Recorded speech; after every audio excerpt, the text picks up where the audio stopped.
ẹ kú dédé àsìkò yìí ní gbogbo bí tẹ́ bá ti láǹfààní láti máa gbọ́ mi tó bá fẹ́ dàbí everybody ò gbọ́dọ̀ máa ronú bí everybody lákọ̀ọ́kọ́ ẹ wò fúnra yìí. àtẹ̀mí mọ Sunday Igboho nílùú Ìbàdàn assassin ni o wọ́n máa fún lówó kó lọ pààyàn ni. rí ká má parọ́ tanra wa ṣe rí woman tó ń sọ̀rọ̀ yìí wọ́n rìn ní bèbí ẹ̀wọ̀n. ó ṣẹlẹ̀ olórí ẹbí wa lò sí olórí ẹbí tí wọ́n sọ kọ́kọ́ lọ fẹ́ẹ́ sọ̀rọ̀ báńdíìtì olórí ẹbí tí wọ́n sọ kọ́kọ́ lọ fẹ́ẹ́ sọ̀rọ̀ báńdíìtì. ẹ wo tàwa tá a jókòó ẹ dákun kí ló dé kí la ṣe fún yín kí ló dé tani kí Sunday Igboho mọ̀ wá mọ́.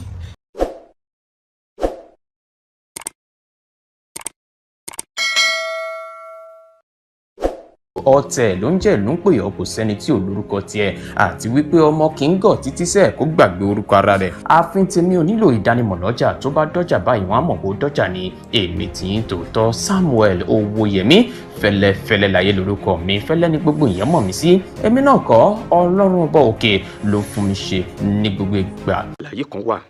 tó ṣe pàtàkì fún gbogbo ọmọ Yorùbá láti tẹ́tí gbọ́ kí ni àwọn àlàyé yìí màá yànnàná ẹ̀ délẹ̀ fún yín. lákọ̀ọ́kọ́ jẹ́ kí n dúpẹ́ lọ́wọ́ gbogbo yín tẹ́ ẹ ti ń bá mi wo fọ́nrán mi lọ́lọ́kọ̀ òjọ̀kan tẹ́ ẹ ń bá mi like tẹ́ ẹ ń bá mi share lágbọ́rọ̀ Ọlọ́run àjọṣe wo ní bàjẹ́ gbogbo ohun tí ẹ bá ń dáwọ́lé a máa yọrí sí rere gbogbo ìlàkàkà yín láyé kò ní já sí asán lágbọ́rọ̀ Ọlọ́run ẹ ké èrè oko ẹ kò délé wọn ní jí yín gbé o tẹ̀bí tara wọn ní jí yín gbé mo fẹ́ jẹ́ kẹ́ gbọ́n kankan. ìyẹn pé ṣé àárọ̀ ni kí n pè yín ẹ káàárọ̀ ẹ káàsán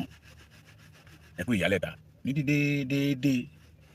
ìgbàkigbà tí kékeré mi bàbá yín. I'm not a troublemaker,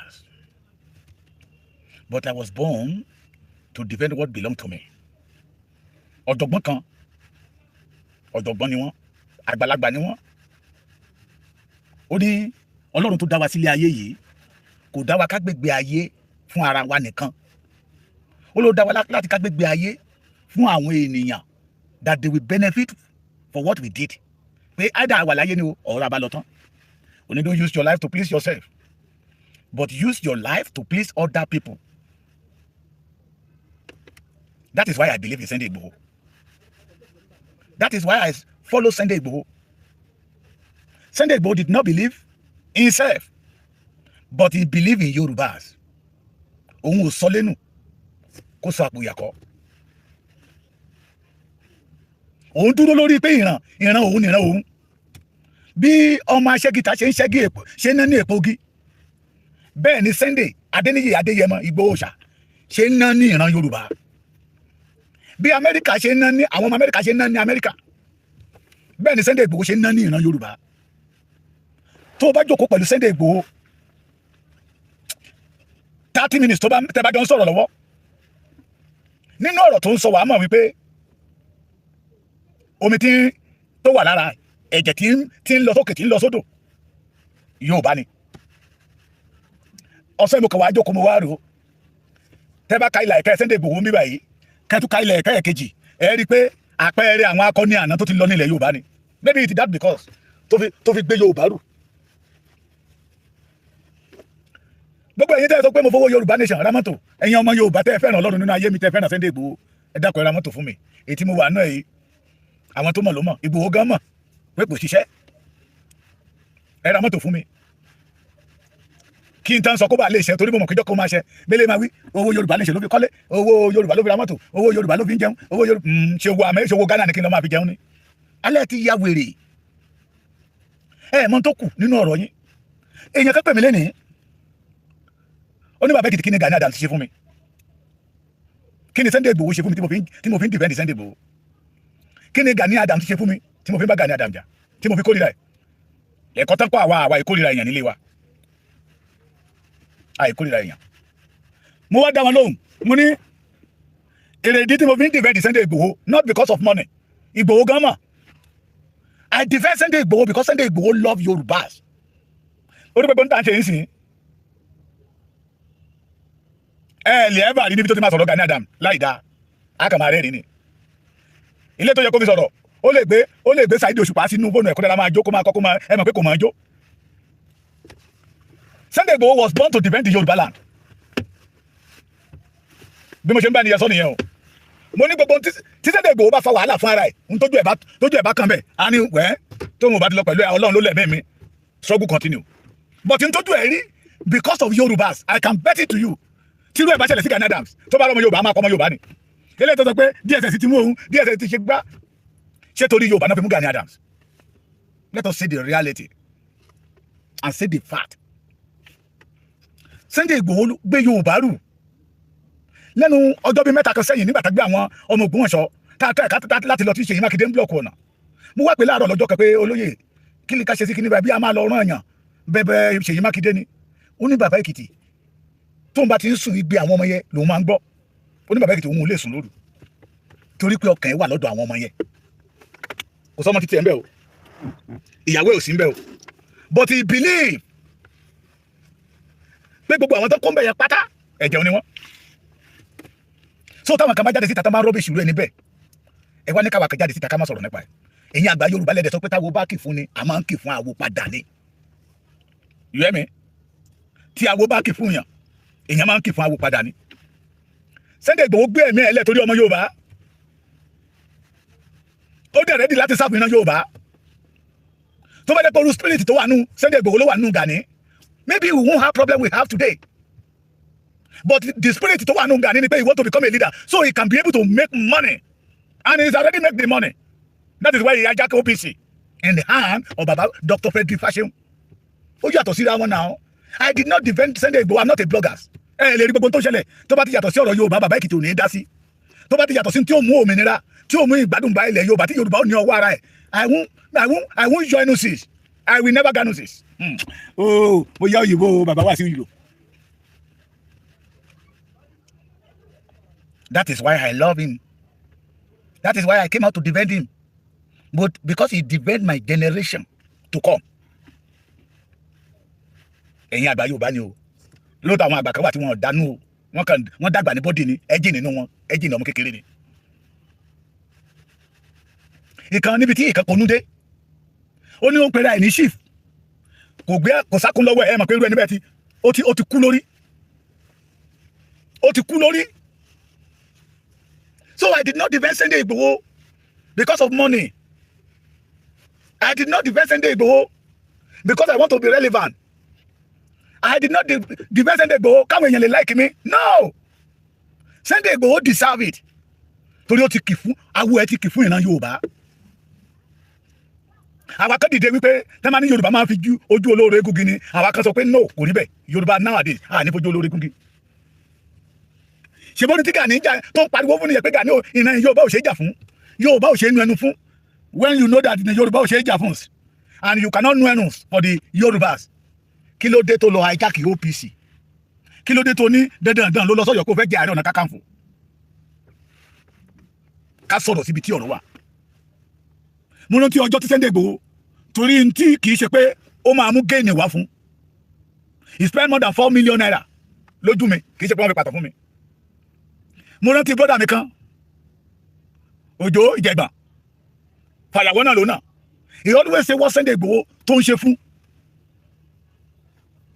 So Sunday Igboho is kì í ṣe pé ṣe ń defend Yorùbá lẹ́nìí ó ti ń defend Yorùbá kó tó di kí ọ̀rọ̀ Yorùbá ní ṣètò dé. So I did not have anything against Gani ṣùgbọ́n àwọn tó yẹ kó gbà nímọ̀ràn tí òfin ní ṣìṣe àwọn tó ń jẹ́ kó ṣìwà wò lóyìíká.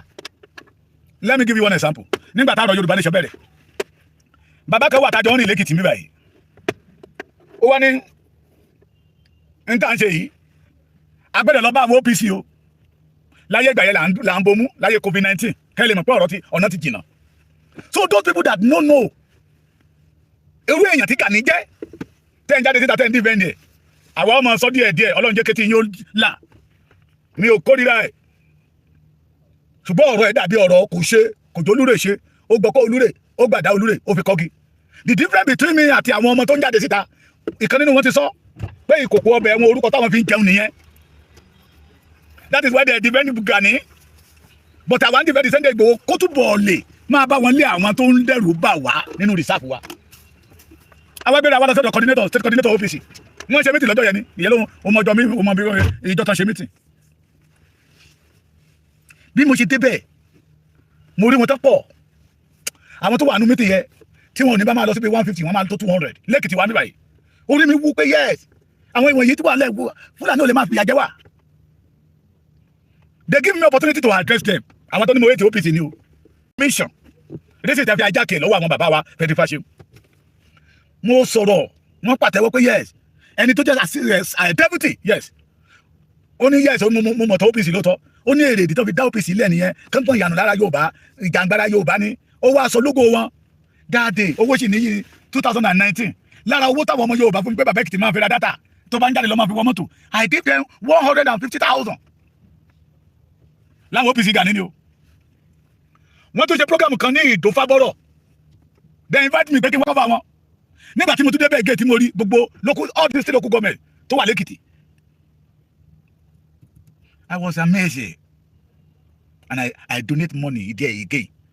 lára owó táwọn ọmọ Yorùbá fún mi ni o tí mo rò pé lóòótọ́ la gbé wọn kalẹ̀ to defend the Yorùbás not know that wọ́n ti yà kó nínú ìpinnu tá a fi dá OPC lẹ̀ I don't know that they are enemy of the Yorùbás ìgbà tí mo ń sọ yìí Sunday Igboho tí jáde síta o wọ́n tó ṣe another one again Ado so tẹ́bá tó fẹ́ ṣe anything they will call me I will go there torí wọ́n mọ̀ pé ọmọ yóò tó ti máa ti jí pé mo tó pẹ́ wo àwọn ará bíbá yìí they are ready kí Sunday wọlé kó lóye Májàsọ́lá tó wọlé ìgbà tó wọlé ibi tí mo ti wá rí èdè wọn pé a fẹ́ lọ gba déètì rally Èkìtì rally that is 2021 yes àṣẹ rally yẹn ní ṣé June ni yes June 5 a lọ sí ọ̀dọ̀ Sunday Igboho ní around March or April àwa lọ bá wọn pé a fẹ́ lọ gba déètì rally pé kì í ṣe pé a fẹ́ lọ jọ mú ọjọ́ kí Sunday Igboho kó wo kàlẹ́ndà ẹ̀ kó wo bí adó ni wọn ìyẹn kẹ́tọ́ fún mi pé kí tí bá fẹ́ ṣe rally kí lọ ṣe nílùú mi bla bla bla bla wọ́n gbàṣẹ síta àwa náà rí lẹ́nìí lóòótọ́ gbogbo ẹ̀ ti lọ àwa fẹ́ lọ sọ́dọ̀ Sunday Igboho ní mítì tá a ṣe pé everybody that tó bá ti ní mọ́tò kọ́ gbé kalẹ̀ pé màá rí pósí owó àwọn ọmọ Yorùbá owó dátà tó ń fún mi tó ń pariwo pé owó Yorùbá ni mo fi kálé ewé Yorùbá ló fi ra mọ́tò kí n fi ra dátà ni ṣùgbọ́n nígbà tí n bá ra dátà tó owó yẹ sí wàlẹ̀ orí nǹkan ní ká fi ṣe náà la máa ná sí lẹ́ni tó jẹ́ olórí wọn ló wá lóhun ò lè lọ o kí ló ṣẹlẹ̀ olóhun ò lè lọ o kí ló ṣẹlẹ̀ nìkan nínú wọn ní pé tó bá tẹ̀lé wa lé wa lọ àgbà kwérì o tó bá dé Èkó kwérì pé a fẹ́ gbára wa kó nínú ìpọ́njú kwérì irú èwo àwa bẹ̀rẹ̀ sí ń dán don't do this mọ́tò yín ó lè yẹ àwọn èèyàn tó máa gbá wa kó kákan lọ bẹ̀ ká pọ̀ pé tá a bá pọ̀ tá a bá débẹ̀ orí Sunday Igboho náà àtúwú pé yes the Ekiti people they are ready ní wọ́n ní hàn mi ò bẹ̀ dárúkọ nítọ̀hún ẹni yẹn wá dìde he loved the Yorùbás ẹ̀jẹ̀ Yorùbá wà nínú ẹ̀ ohun tó ṣẹlẹ̀ sí Yorùbá ń gbà yẹ kó dùn mọ́ ó wá ní kankan la máa ṣe o ẹ̀ rèpo sí mọ́tò mi o àwa ní bẹ́ẹ̀ ni ó ní gbogbo ògbà tẹ́ bá wà nílé Sunday Igboho òun ò ní yọjú síbẹ̀ o ẹ̀ tún fún mi lówó mi tẹ́mi àwọn máa fi ṣe fàájì níbi tí mo bá wà tẹ́ bá wá ṣe tẹ́tẹ́ pa kámẹ́rà ẹ̀ wà pè mí àtúpadà mo wá ní ìyẹ́ kékeré ni tí a bá mi kó àwọn èèyàn débàdàn ẹni yẹ́lẹ̀ lórí ọ̀fẹ́ kó máa gbọ́ mi náà kì í ṣe tí ọ̀pọ̀lọpọ̀ èèyàn mọ̀ sí ni nínú mítì náà mítì tá à ń sọ ń gbà yẹn lọ́wọ́ àwátàwà mítì yẹn we are more than 60 adépo sí mọ́tò ẹ̀ nígbà tá a déwájú lé Sunday Igboho 2021 owó ṣètò níyì ń gbà yẹn lọ́hùn káàsì la kó 20,000 fún ẹ lọ jẹun sà bó jẹ́ gúdà lẹ́fẹ́ mu bó jẹ́ bí à ń ta tẹ̀fíṣẹ́ ẹjọ́ ẹ mọ́ mu kò púpọ̀ jẹ́nu pé à ń padà lọ sí Èkìtì lé ní o tájọ́ fi ṣàwàdà ibẹ̀ yẹn ni mo ara ti ń fún mi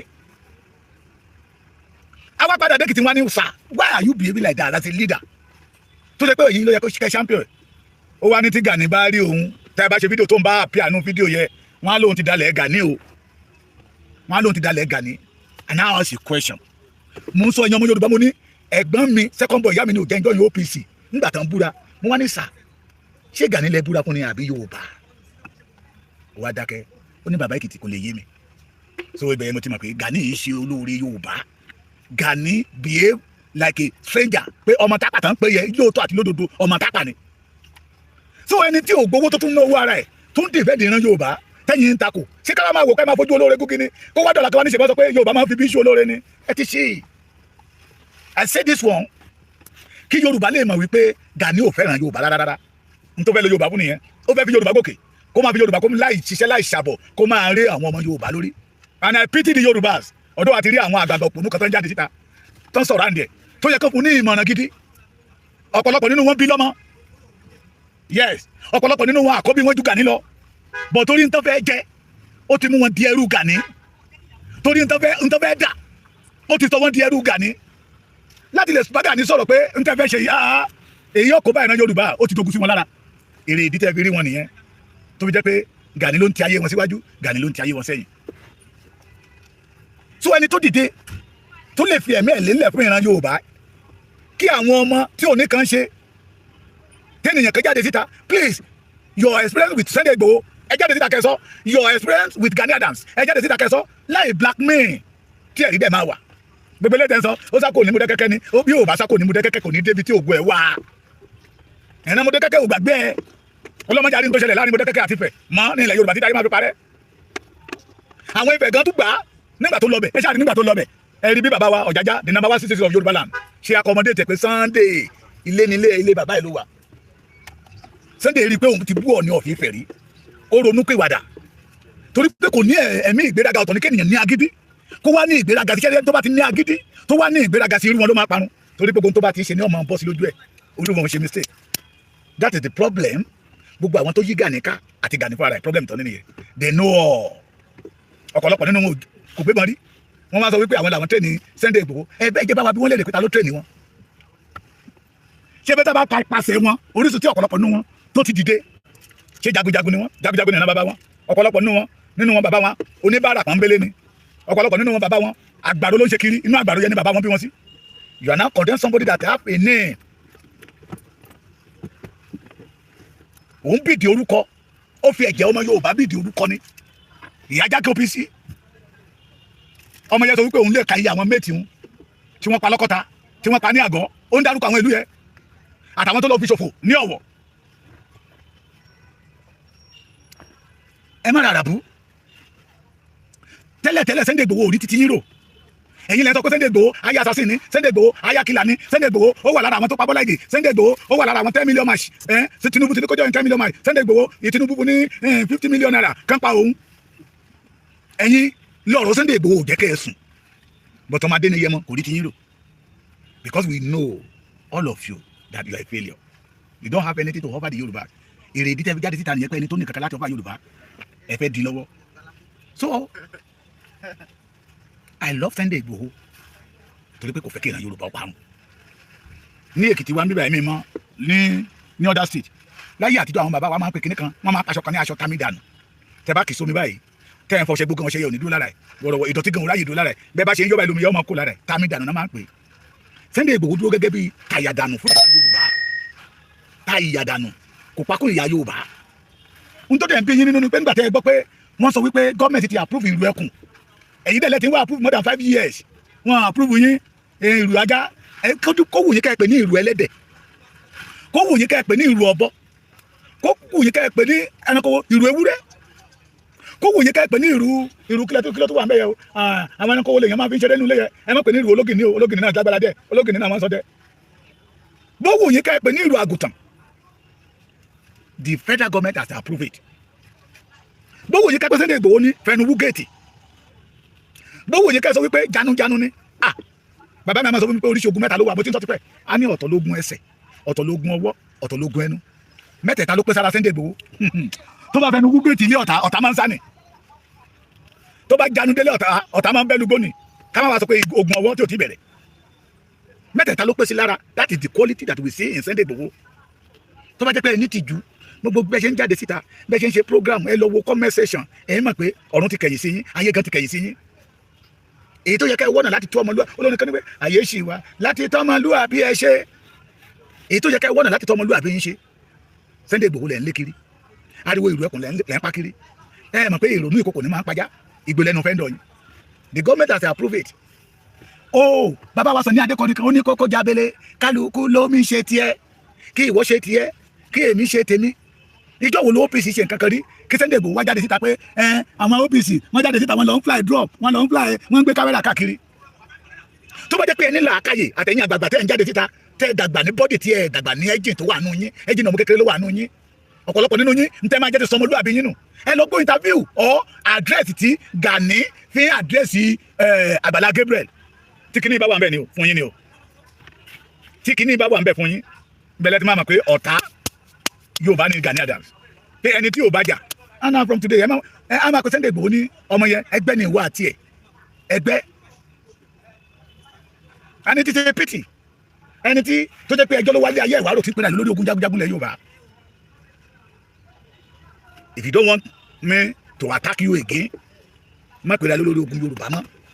agbára Ààrẹ Ọ̀nà Kakanfò yóò kọjá Ọ̀yọ́. And we in Ekiti here, we did not believe in OPC Gani because you are not good for anything. Àwọn ọmọ tó wà lábẹ́ gan, I have the record. Gbogbo recording wọn ni wọ́n lọ́wọ́. Ó jẹ́ àwọn jẹ́ kó di mímọ̀ fún wa pé owó ni. Ìmí nínú wa sọ pé tó bá ti ní pé mo yí wáyà tí ẹ̀ mú wá, á gbójú sókè ni. Ìjọ́ mo ti lọ sílé Sunday Igboho béèrè owó lọ́wọ́ mi. Àfi tẹ́mi bá tún máa gbà lọ́wọ́ Sunday Igboho. Àfi tẹ́mi bá máa gbà. So àwa ò tẹ̀lé Sunday Igboho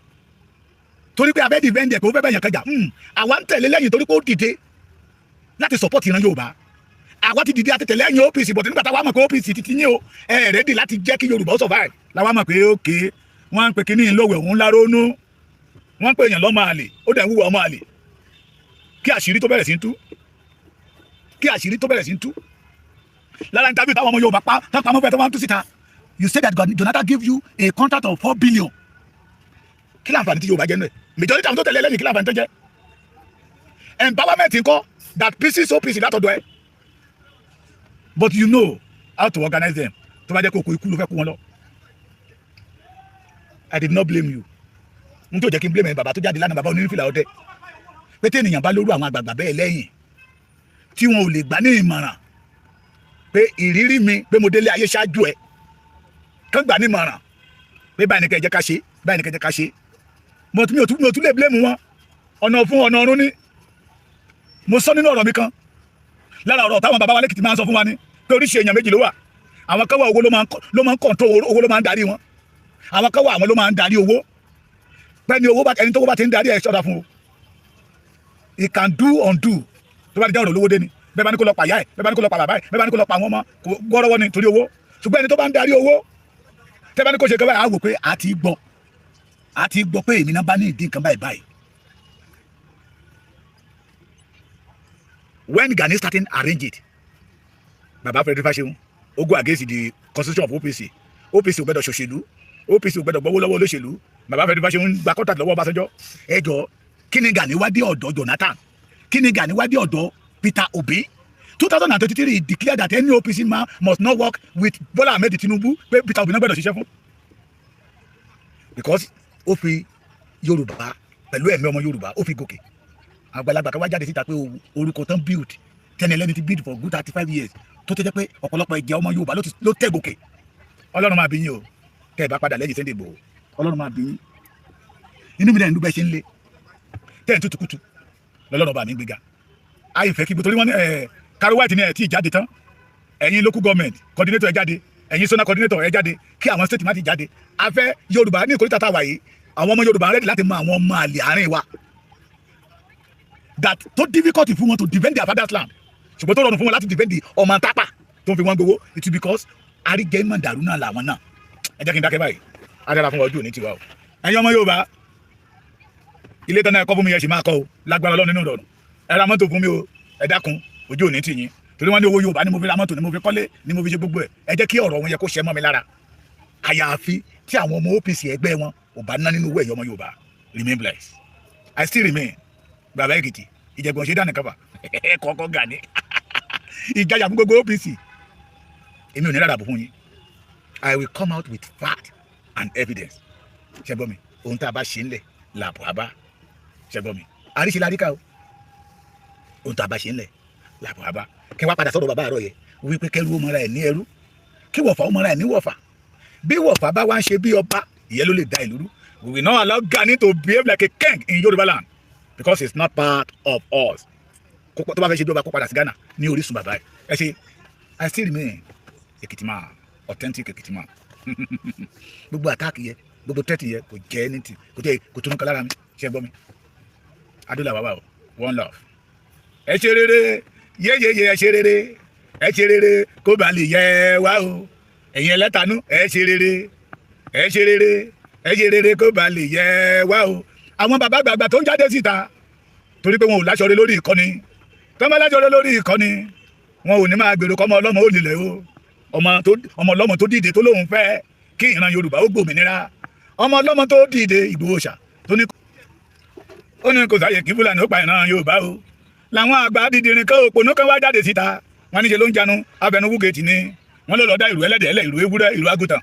bẹ́ẹ̀ dẹ̀ ni àbá tó pera wọn ní ẹkùn o ẹkùn títí wọn ò lè kánná láti jà o ẹ̀jẹ̀ rere ewu ẹ̀jẹ̀ rere Ọ̀làndó Èkìtì ẹ̀jẹ̀ rere kó bá lè yá wa o mama ẹ̀jẹ̀ rere Gani Adams try kó rere àti bàbá onífìlà ọdẹ ẹ̀jẹ̀ rere kó bá lè yẹ yí o. ọ̀gá wa Abdulrahman Abdulrasaq kí ló dé kí la ṣe fún yín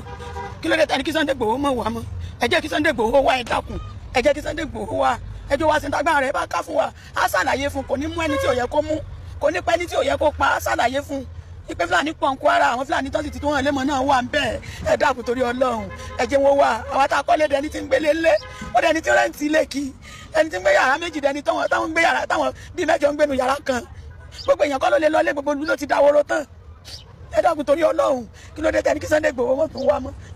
ẹ dákun kò ní ìdíkà ìnáwó fún wa gbọ́nà náà dáwọ́ jọ gbogbo gbọ́nà ẹ̀ dìde ìlú ẹnì kọ̀ọ̀kan wá ti bàjẹ́ tán kí náà ṣe ẹ dákun ẹ wo tọ́lọ̀ ọmọ wa la ẹ wo tàwa tá a jókòó ẹ dákun ẹ wo tàwa tá a jókòó àtijọ́ ní tani tí ń bọ̀ nínú mi ti dùn kó sì bá àwọn forest guard bí àwọn vigilante ọdẹ kó bá wọn ṣiṣẹ́ pọ̀ àwọn yìí wọ́n lè control rẹ̀. kásán gbogbo ọmọ odò tó dá ìwà ẹ̀yin ọmọ kóòtù òjíire mú kí yín ẹ kásán o ilé yín ò ní gbóná o ọmọ yín ò ní gbóná kò ní tutù jù o gbogbo ẹnikẹ́ni tó bá wà ní dùbúlẹ̀ àìsàn ọwọ́ agbára Ọlọ́run tí ń wo nísàn yóò darapọ̀ mọ́ yín o ní rogun alákòóbá o ọ̀tá ò ní borí yín o ẹ̀yin lẹ́ máa borí ọ̀tá o àwọn abaniláyọ̀ jẹ́ ò ní bayọ̀ yín jẹ́ o ayọ̀ yín parapọ̀ kó darapọ̀ mọ́ bànújẹ́ o ẹ káàsán mo kí yín nílé mo kí yín lóko mo kí gbogbo ọmọ Yorùbá káàkiri gbogbo ibi tí a bá tẹ̀dó sí ojúmọ́ ire ojúmọ́ ayọ̀ ojúmọ́ àlàáfíà lọ́mọ ọmọ wa o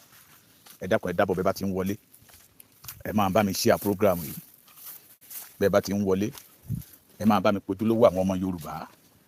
bẹ́ẹ̀ bá ti ń wọlé ẹ máa bá mi pe àwọn tí ọ̀rọ̀ Yorùbá ká lára àwọn tí ò fẹ́ kí ọ̀tá ó paná ògo ọjọ́ ọ̀la Yorùbá ẹ máa bá mi pè wọ́n wọlé àwọn tó nífẹ̀ẹ́ sí pé a fẹ́ gba irọ́ láàyè ní ilẹ̀ Yorùbá ẹ máa bá mi pè wọ́n wọlé àwọn tó nífẹ̀ẹ́ sí pé àwọn ọ̀dájú ilẹ̀ Yorùbá ká pàṣẹ wọn rẹ́ nínú ìran wa ẹ bá mi pè wọ́n wọlé àwọn tó fẹ́ pa wá lẹ́nu mọ́ kí iṣẹ́ wọn má bàa ṣe kíni kó má bàa borí wa ẹ bá mi pè wọ́n wọlé thank you ìyá mi Elina Oyenubi ẹ má bá mi pè wọ́n wọlé brother mi Muftau Sulaiman ẹ má bá mi share program yìí adára fún yín ojú òní tìyín ẹ má bá mi pè wọ́n wọlé gbogbo ẹnikẹ́ni tó bá fẹ́ pé kí àwọn ọ̀tá tí ò fẹ́ kí ìran Yorùbá orí ọ̀nà àbáyọ sí ogun tó ń jà wá àti mọ̀tá wa o ọ̀tá ti ń fara hàn wọ́n dẹ̀ ipò ẹ̀rí gbogbo àwọn state coordinator wọn local government coordinator wọn zone coordinator wọn ṣe ń jáde síta gbogbo wọn pápátá ẹ̀ ti mọ̀ pé ọ̀tá ni wọ́n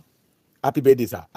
mi ò tí ì ṣe birthday ó yìí di September ní kẹ́ máa múra nǹkan birthday mi lẹ̀ gbogbo yín ni màmá dárúkọ yín lẹ́yọ kọ̀ọ̀kan tí màmá àgbà lẹ́yọ kọ̀ọ̀kan àbẹ́yìn fẹ́ fún mi ní nǹkan birthday lẹ́ ni bí a fẹ́ ṣe pre birthday fún ẹ wo ìyẹ́kọ́ ni mo bá wá lára yìí ẹ bá mi pe àwọn ojúlówó ọmọ Yorùbá wọlé mo fi yọ́nú Ọlọ́run bẹ̀yìn gbogbo ẹnikẹ́ni tí ò bá fẹ́ kán pààrùn má gbogbo òtítọ́ òdodo nílẹ̀ Yorùbá ẹ bá mi pè wọ́n wọlé ẹ àpẹ ọ̀tá Yorùbá ni wọ́n tí wọ́n dẹ̀ fẹ́ máa búramúramù ẹ bá mi pè wọ́n wọlé tí Yorùbá ti fẹ́ kí àṣírí àwọn àṣebí ó bò ẹ bá mi pè wọ́n wọlé ẹ má bínú nẹ́tíwọ̀kì ni màá tún kúrò níbi tí mo wà yìí ọ̀nà àbáyọ táwọn bàbá wa là tínú wa ń dùn pé àti lọ́nà àbáyọ tí wọ́n hijack ẹ̀ tí wọ́n yan owó àwọn bàbá yẹn sẹ́yìn tó jẹ́ pé ìrònú yẹn ló pa àwọn bàbá yẹn àwọn tí ò jẹ́ kí àwọn bàbá wa lórí ọ̀fẹ́ àti jíṣẹ́ ayọ̀ fún ìran Yorùbá táwọn dún ramúramù mọ́ wa lónìí ní tí wọn ò jẹ́ tán sọ pé àwọn jẹ ẹ bá mi pe ọmọ Yorùbá tó ti mọ òtítọ́ ẹ sì tún bá mi pe àwọn ọmọ Yorùbá tí ò tí ì mọ òtítọ́ ẹ bá mi pe wọn jáde síta ẹ bá mi pe wọn ilẹ̀ Yorùbá má gbé wa kò ní gba àwọn ọ̀dàlẹ̀ bá ti ń sọ ẹ bá mi pe wọn Gani Adams arábìnrin Gani Adams Gani ọlọ́pàá òró ọ̀rọ̀ ẹni mo tún mú bá yín lénìí Gani ọ̀dájú ilẹ̀ Yorùbá Gani aṣeburúkú ṣe rere abatẹnijẹ́ ilẹ̀ Yorùbá Gani tí ń pọ̀ ọmọ Yorùbá lẹ́kún jayé Gani aríjẹ nídìí mọ̀dàrú Gani tí ọwọ́ rẹ̀ kún fún ẹ̀jẹ̀ ọ̀rọ̀ ẹni mo tún gbé wá ẹ bá mi pè wọ́n wọlé ẹ bá mi pọ̀ ọmọ Yorùbá wọlé ní èní ọjọ́ Tuesday àbí ní dédé bíi aago mẹ́wàá kò tí ì pẹ́ náà bíi 2 hours aago mẹ́wàá kọjá fẹ́rẹ́fẹ́ yes ẹnìkan pè mí mo dá ẹni yẹn mọ̀ dáadáa mo wá dárúkọ ẹ̀ ó wá ní kí n jọ tó lọ lọ́ọ̀kì má dárúkọ o ó wá ìdí nọ́mbà ẹ̀ ni o ó wá ní kí ló dé tó fi ìdí nọ́mbà ẹ̀ o ní kí n ṣáà máa ní sùúrù bàbá Èkìtì ó bẹ̀ mí tó dẹ̀ sẹ́ni pé òun fi alájọ bíbẹ̀ mí ẹni tó súnmọ́ mi tí mo lè pè ní ẹ̀jẹ̀ mi ni ó ní kí n má dẹ̀ rìkọ́ọ̀dù òun ṣe gbọ́ mi ó ní bàbá Èkìtì kí n jọ torí Ọlọ́run mo gbẹ́dọ̀ wà extraordinary careful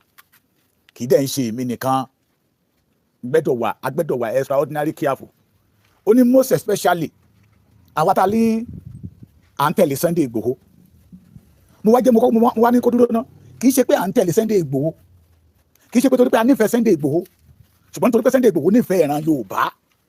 torí iṣẹ́ ribiribi tí Sunday Igboho ń ṣe nílẹ̀ Yorùbá torí ó dúró gẹ́gẹ́ bí ọmọ akin and mo wá sọ pé èmi ń tẹ̀lé Sunday Igboho torí content àti drama àti fíìmù àti entertainer ètò ń ṣe tó fi lé àwọn aṣèbí kò nílẹ̀ Yorùbá ó ní kí n ní sùúrù ó ní ìbá àtẹ̀lé Sunday Igboho torí pé mo fẹ́ràn ẹ̀ ìbá àtẹ̀lé Sunday Igboho torí wípé iṣẹ́ tó ń ṣe fún ilẹ̀ Yorùbá ó ní àwọn ọ̀rẹ́ o tó ń dẹ̀ jẹ́ kan lára wọn ṣé OPC ni ó wá rẹ́rìn ó lè rí ìdí tí òun ò fi fẹ́ fi nọ́mbà òun pè mí nìyẹn. ẹ jọ̀ọ́ torí Ọlọ́run gbogbo ẹ̀yin ọmọ Yorùbá if anything happen to me mo kàn sọ lọ́rọ̀ ni wọn bí wọn kú or if anything happen to anybody tó bá ń tẹ̀lé olóyè ṣe Sunday ọmọ Adéyẹmọ Ìgbòho ṣá torí máa yẹ sọ fún mi to the extent pé ibi tó máa ti gbọ́ pé àwọn èrò ẹkùn ń ṣe meeting pé ká lọ ká wọn mọ́ bẹ̀ Gani ò ṣe ń ṣe this is not the first time that Gani we did it mo ti sọ pé òyìnbó mo lè máa dorí ẹ̀ kodò University of Ilorin ẹ rí i pé wọ́n design mi dáadáa wọ́n wá bá mi gbé tébùlù yẹn wọ́n gbé kọ́ ọ̀run mi ṣe gbọ́ mi wọ́n gbé kọ́ mi lọ́rùn and I'm proud to be a tailor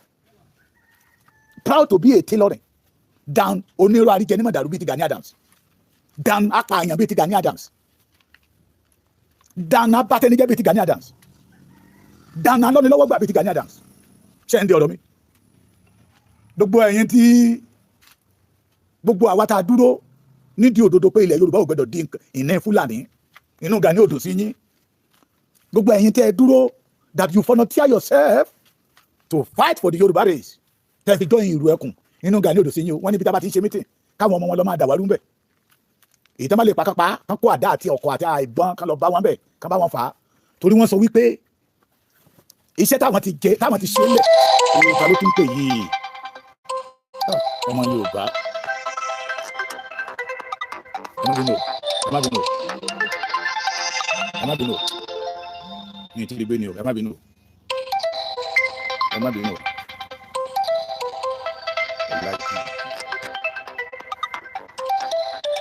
hello sir o ti court ẹ bá mi rékọ́dù lẹ́jọ́ ẹ má bínú iṣẹ́ tí àwọn ti ṣe é lẹ̀ ẹ̀yìn tí àwọn ti yé lẹ̀ ní Sunday Igboho àtàwọn èrò ẹkùn fẹ́ sàkálẹ̀ lórí ògo iṣẹ́ tí àwọn ti ṣe lẹ̀ ní Sunday Igboho fẹ́ gbà so anywhere they see ìlú ẹkùn people pé wọ́n gbọ́dọ̀ máa attack wọn ẹ jọ̀ọ́ ẹ má jamu léré tó bá possible ohun tá a gbé dání ìlú ẹkùn tá a gbé dání is not a fake organization like a OPC Gani and I can tell you today OPC Gani is a fake tó rí pé certificate tó fi register ẹgbẹ́ ń bẹ lọ́dọ̀ àwọn bàbá Fẹ́dúrà Fáṣẹ̀hùn kò possible kan fo certificate kan register orúkọ ẹgbẹ́ kan ní ẹ̀ẹ̀mejì or ẹ̀ẹ̀mẹ́ta ìlú ẹkùn registered by federal government. Whatever Ireko is doing today, approved by federal government. Mo bẹ̀ yín àwa tá a jẹ́ coordinator and commander. Àtàwọn aláṣẹ, it is better we go to police and report the Gani Adams. Ó fẹ́ ká dàbí ti Gani. Kẹ́ni àwọn olóńdà lóru mẹ́rin, kẹ́ni àwọn ìlú ẹkùn ní. Ṣé mo pa àwọn máa ń dà lóru ni? Bọ́dà mi kan sọ fún mi. Ó ní nígbà tí ojú ogun lé ń gbà yẹn lọ, nígbà tí Gani bẹ̀rẹ̀ wàhálà ẹ̀. Ó ló máa ọ̀dà wọn ni pé anywhere àtẹ́bá ti rí àwọn ọmọ OPC bàbá Fẹ́dúrà Fáṣẹ̀hùn ẹ̀ lọ pa wọ́n. Ó ní kọ̀mádà ló ní òun ní wàhálà fi pọ̀ ní ìgbà yẹn òun ló tún bá bọ̀ yìí o ó ní Gani tó fẹ́ gbédè yìí o bàbá wa Onírìṣà olórí aládé the #1 citizens in Yorùbá land bàbá wa Aláàfin Ọ̀yọ́ Ọ̀wọ́ Adé bàbá wa Olúgbọ́n bàbá wa Olúbàdàn Èwe Adó Ọwọ́ Ajérò Òbòkun tilẹ̀ Ìṣà tìjẹ̀ṣà láǹdè Alákẹ́tẹ̀gbá àti gbogbo ẹ̀yin ọba kàǹkàǹkà gbogbo yín Àtàòjá t'Òṣogbo Ṣòun Ògbómọ̀ṣọ́ bàbá wa Olówó Èkó the king of Lagos ọba of Lagos Gani fẹ́ da ìlú rú mọ́ yín lórí. He don't want us to have a solution to our problem. Ẹ gbọ́ mi, ẹ̀yin kábíyèsí, ẹ̀yin àgbàgbà ilẹ̀ Yorùbá, ọmọ tápà fẹ́ da ilẹ̀ Yorùbá rú. Torí àwọn òpònú kan tó jẹ́ ọmọ Yorùbá tí ó ń tẹ̀lé lẹ́yìn tó ń lò bí ọkọ́ àti àdá láti máa balẹ̀ bàbá wọn jẹ́. Ẹni yẹn sọ tó dẹ̀sẹ̀ fún pé bàbá Èkìtì, lẹ́kìtì tí mo wà kí n jọ kí n má dání, pé they are ready to attack. Ṣé àparọ́ mọ́ ni? Ìjọ yóò OPC rí. Mo máa ń sọ the first meeting tí OPC ṣe ó yẹ kí n jẹ́ one of the pioneer member but my brother refused pé láyé ìwọ ò fẹ́ lọ pààyàn sí mi lọ́rùn no ìjọ yìí OPC rí àwọn tó jẹ́ member tó ṣe OPC pẹ̀lú bàbá Fẹ́dúfà Ṣeun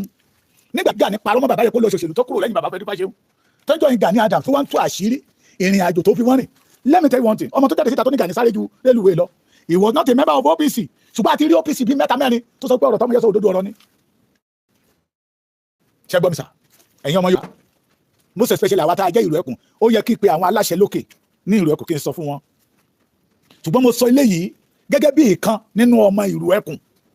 kí Yorùbá ní ká pariwo ìkà síta kí gbogbo àgbáyé lè mọ̀ pé ìkà lélẹ́yìí. Gani ń dọdẹ àti ban tó dára jẹ́ ní ilẹ̀ Yorùbá, àwọn ọmọ OPC ẹ̀. mo ní wọn ò fẹ́ solution. inú Gani dùn bó ṣe ń pa wá bó ṣe ń pa ìná Yorùbá torí pé àríjẹ ní màdàrú ni Gani àtàwọn tó tẹ̀lé lẹ́yìn. wọ́n ti ṣe mítìn yẹn o, wọ́n ti ṣe mítìn yẹn. bóyá ni ẹ wà lára àwọn tó jọ ṣe mítìn yẹn, I don't know, but ó pè mí pé bàbá Èkìtì please be careful tí n bá ti lọ kí n wọ ẹ̀yìn wò pé they want to start attacking every one of us. àwa tá à ń jáde síta tá à ń sọ̀rọ̀ tá à ń tó àṣírí wọn. Sunday Igboho ṣe ní pé kọ́ lọ́ máa pa wọ́n because Sunday Igboho lẹ́bọ lẹ́rù. ìwọ ló jáde síta tó ń ṣe interview, wọ́n ti gbé jáde síta sí nígbà tí wọ́n fúnra sọ pé 4 billion naira ní kọ́ńtàtì tí Jonathan gbé fún yín. ó gé 2 billion kúrò lórí ẹ̀. tó jẹ́ pé a ní àwọn tó jẹ́ pé they are the one, they are part of those people who signed the agreement, the contract. 6 billion, after 6 billion, 25 billion empowerment for all your members. tó bá mà wípé o lẹ́bọ lẹ́rù, àwọn all the former members tó ń jáde síta tó ń sọ̀rọ̀, you don't need to be attacking us. ẹ mọ òdodo tí o sọ, òdodo tí ìwọ ló ń sọ máa sọ kọjá káwa náà máa tọ́ títí wa, káwa wẹni tí ò ní ẹ̀rí àtẹni tí ò ní ní ẹ̀rí. bó bá bá gbogbo ibẹ̀ gbogbo wa pátá níbikíbi tí ẹ̀yin ọmọ Ìlú Ẹkùn bá ti ń ṣe meeting ẹ wà gallant, ilẹ̀ Yorùbá máa tì yín lẹ́yìn. ilẹ̀ Yorùbá yìí gbé sídìí òṣìkà,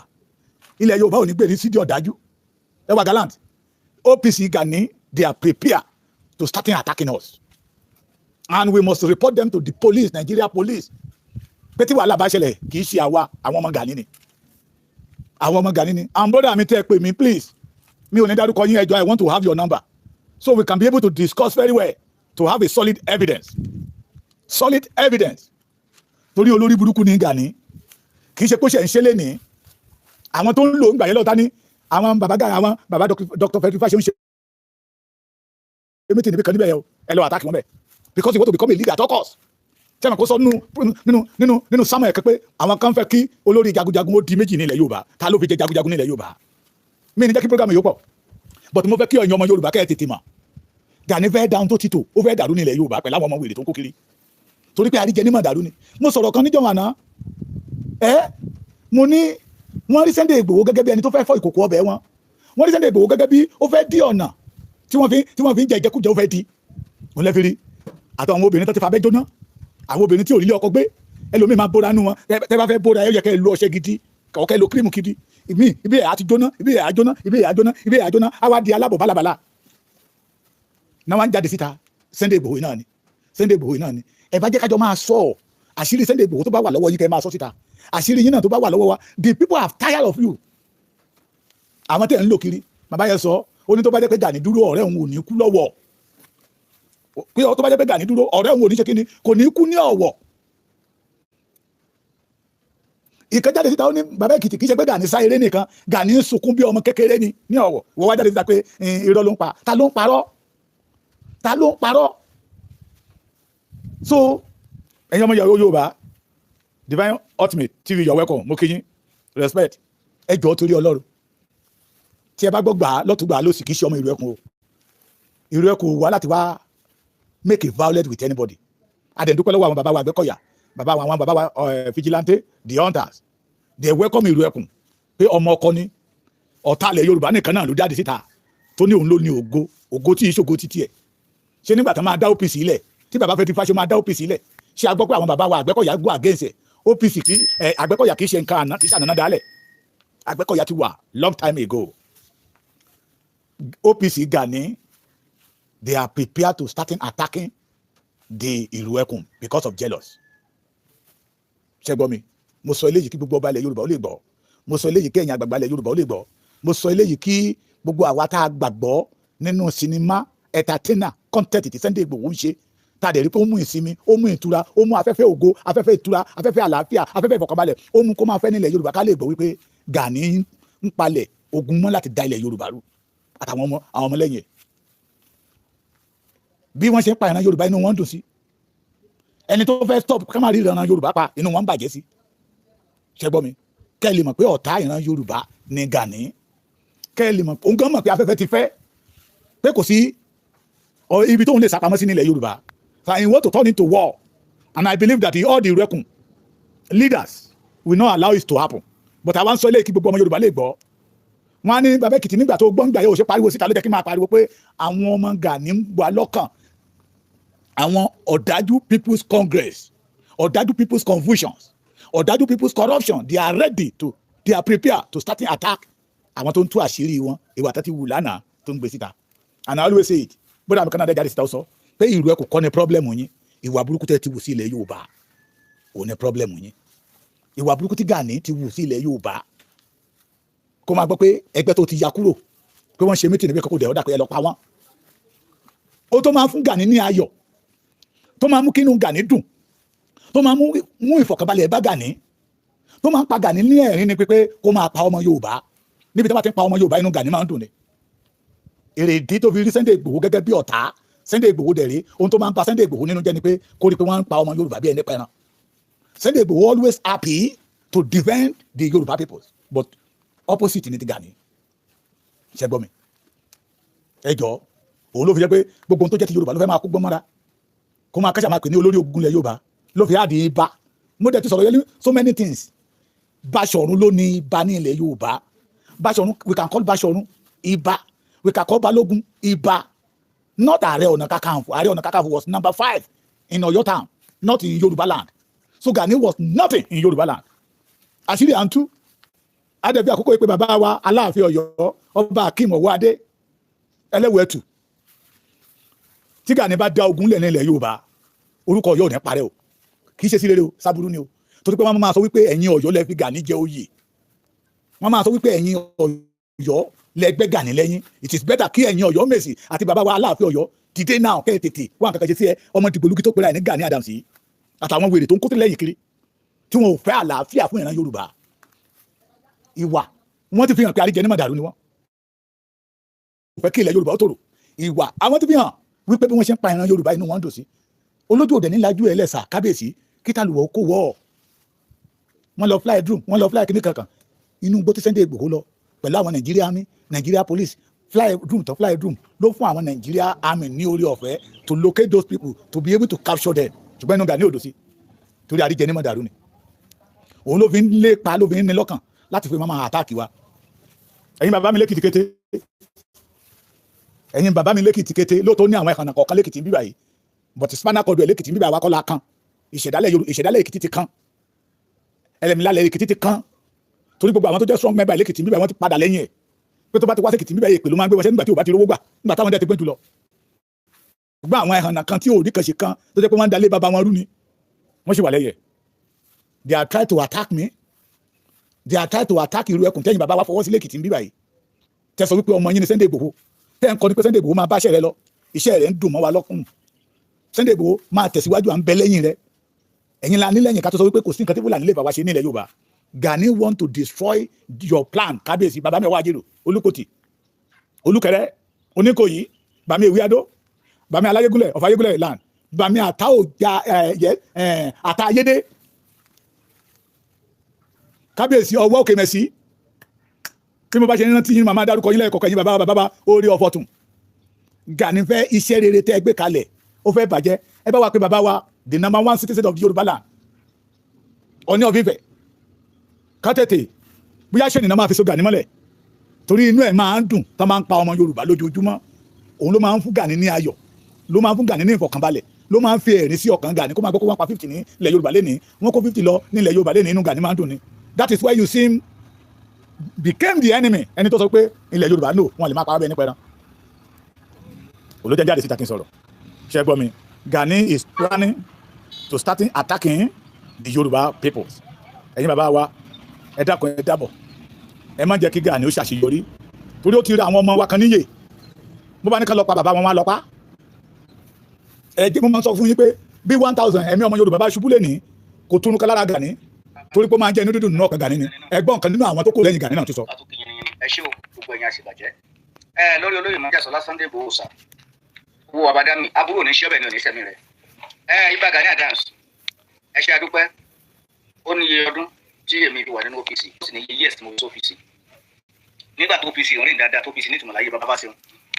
ní around 98-99/2000 àwa ìwà ń bẹ̀ nígbà náà lọ èmi ni coordinator orílẹ̀-owó Èjìgbò nígbà náà lọ gbogbo ìjà ìdí àbàdí òru sọlọ Èjìgbò Múṣin àjọjà ni ìjà tí mo rí pé OPC jáde lẹ́yìn ìgbà náà gbogbo ìrìn àjò tá a rìn nínú OPC for good 16 years òfò ni àti àdánù ni kò sí orí kankan bẹ̀ pẹ̀lú ọ̀pọ̀lọpọ̀ dààmú ẹ̀jẹ̀ àgbẹ̀yẹn ti kí ni mo fẹ́ mú jáde ń bẹ̀ ni pé Ìbà Gani Adams àtẹ̀yìn àti àwọn ajáde kó síta Ìgbòho sà ẹ wo gbogbo akitiyan tó ti ṣe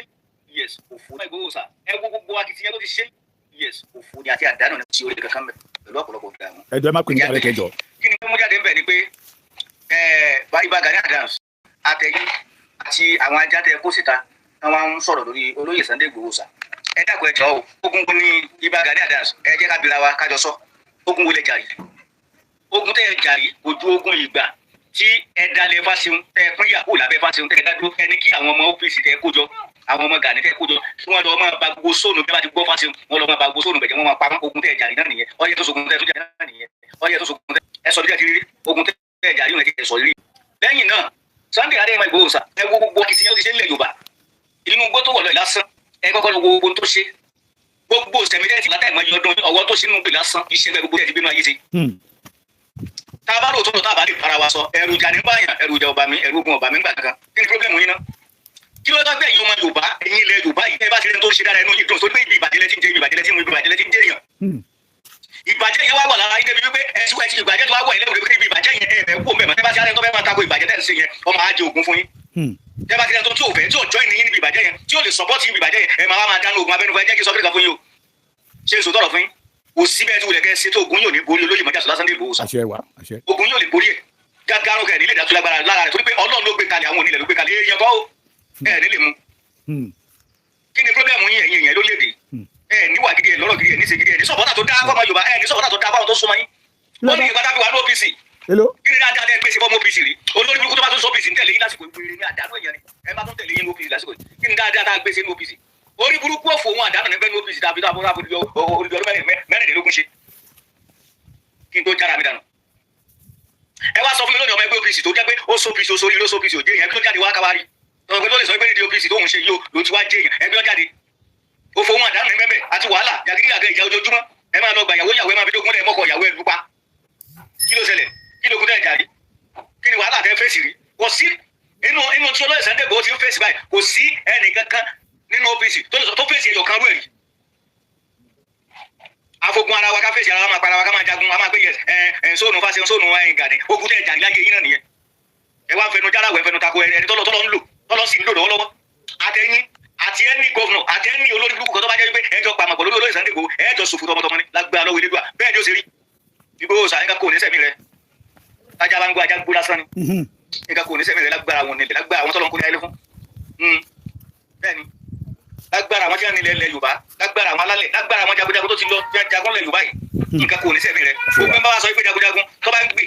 ní ẹ̀yìn ìran Yorùbá wọn kì í jèrè ìran Yorùbá lóòótọ́ ni ṣùgbọ́n olóyè Sunday Igboho ó jèrè ìran Yorùbá ó jèrè iṣẹ́ tó ṣe nígbà tó wà láyé nígbà tó bá tó kú tán á tó máa sọ nípa rẹ̀ ó tiẹ̀ ní kú ní ó tiẹ̀ ní fẹ́ kú tiẹ̀ ní tó kú láíláí ẹ bá ní okú yọmọ kájú òdi ọ̀run sí ọ ẹ má ní ká burú sí ọ yọmọ kájú òdi ọ̀run ni agbára òye nígbà bẹ́ẹ̀ ni ó ṣe rí. àmì àṣẹ orúkọ Jésù Olúwa wa ṣe ti gbọ́ this man was a former OPC member under the Gani Adams ẹgbọ́n tó sọ kálí gbogbo wa lè mọ̀ pé ọ̀tá wa ni ẹgbọ́n tó sọ kí gbogbo wa lè mọ̀ pé bí ikú ṣe ń pọ̀ ọmọ Yorùbá inú Gani ń dùn sí kò lè kó àwọn gbogbo wèrè àtàsínwé obìnrin tó kó jáde síta kókó wọn jáde síta nígbà tí Fúlàní ń pa iná Yorùbá kó tẹ̀ ṣe protest lásán gbogbo àwọn tó jáde síta nísìnyí ẹ wá rí wọn o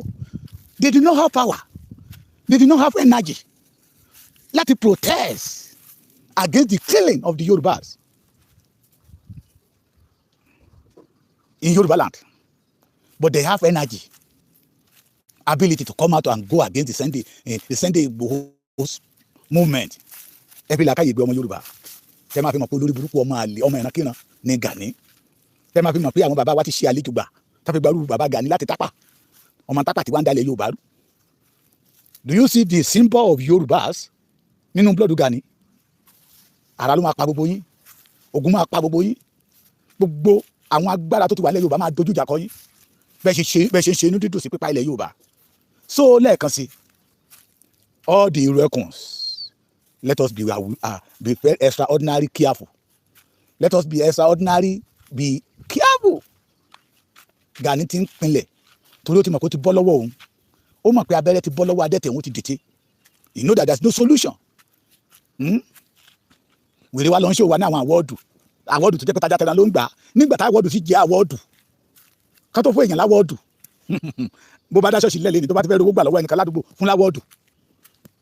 That is the achievement. Ẹni ìtú ẹwọ ogun tẹ́lẹ̀ ẹni ní ọjà Yorùbá wọ́ wa lóko sí o, àti dá irọ́ mọ̀, àti dá òtítọ́ mọ̀, àti dá ẹni tí ò fẹ́ kí ìran Yorùbá kúkú ẹlẹ́yà, àti ti dá ẹni tó jẹ́ wípé bí kí Yorùbá ó parun kó parun kí ìran bàbá títẹ̀ bá lè gbàkóso ilẹ̀ Yorùbá. Ìlú tó ń lù nìyẹn. Ọlọ́pàá òru a stupid man ló máa tẹ̀lé Gani. Ọ̀dọ́ gbogbo àwọn tó ń tẹ̀lé lẹ́yìn náà wọn ànítàn rí nídìílé bàbá wọn nídìílé ìyá wọn. Ọ̀pọ̀lọpọ̀ ní ìdílé bàbá ìtìlé jáde síta. Ọ̀pọ̀lọpọ̀ ló jẹ́ pé ìwà burúkú náà ni bàbá ìwú, ìwà burúkú tí bàbá ìwú ló jogún ló wá fi Ọlọ́run láti lè máa bá Gani gbé ìrìn àjò tó pé àníbọ̀ báre jíròrò ọmọ ọdẹ òmu àwọn ní bàbá ẹ̀ máa ń jí ewúrẹ́ ni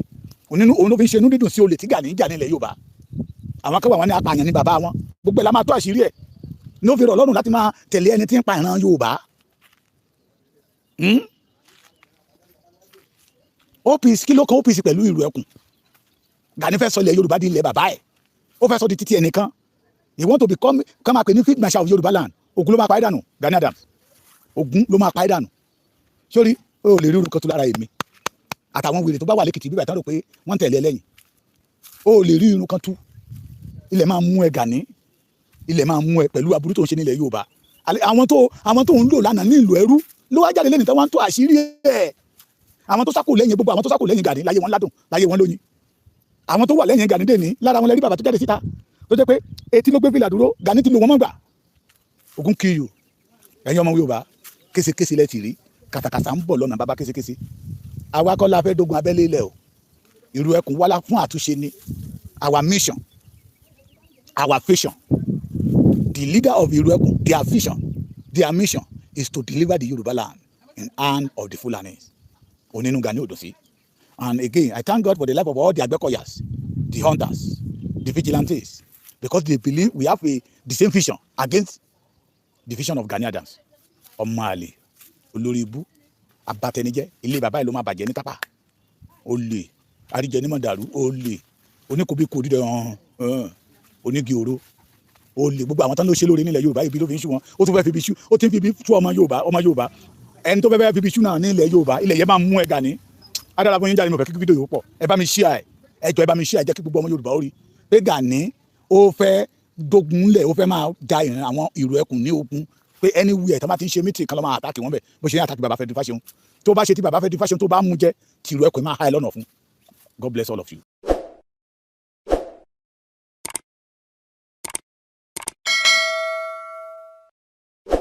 ọ̀tẹ̀ ló ń jẹ́ ìlú ń pè ọ́ kò sẹ́ni tí ò lórúkọ tiẹ̀ àti wípé ọmọ kì í gọ̀ títí sẹ́ẹ̀ kó gbàgbé orúkọ ara rẹ̀. ààfin tèmi ò nílò ìdánimọ̀ lọ́jà, tó bá dọ́jà báyìí wọ́n á mọ̀ bó dọ́jà ni. èmi tí ń tòótọ́ Samuel Owóyẹmí, fẹ́lẹ́fẹ́lẹ́ láyé lórúkọ mi, fẹ́lẹ́ ní gbogbo èèyàn mọ̀ mí sí. èmi náà kọ́, Ọlọ́run ọba òkè ló fún mi ṣe ní gbogbo ìgbà.